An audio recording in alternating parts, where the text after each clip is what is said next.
New tonight, more than 32 million Americans claim Irish ancestry. That's according to world data, making it one of the country's largest ethnic groups. Interesting. As America celebrates its 250th, one museum highlights how these Irish Americans helped shape our nation's founding. Madeline Korzeniewski shares the stories many people may have never learned.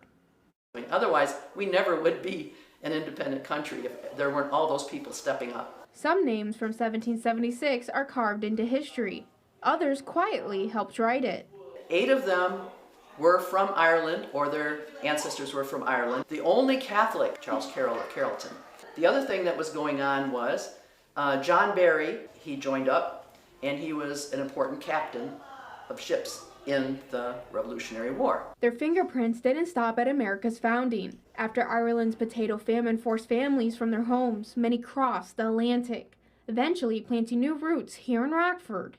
The neighborhood became known as the Irish Patch, where immigrants helped build bridges, railroads, and factories that fueled a growing city. I don't know much about Commodore John Barry, and I thought, well, this is a chance to learn something new. Many say history isn't about memorizing another date. It's about understanding the people behind it. When times were tough, people did whatever needed to be done to make us successful. Whether it means fighting for independence, crossing an ocean with almost nothing, or helping build a city from the ground up, their stories share the same thread of resilience. You've got to fix it. You can't go to any of the, there's no store to go to. You've got to fix it yourself. 250 years later, while the battles have changed, the lessons stay the same. And that should be an inspiration to us, because when our days get tough, they made it through.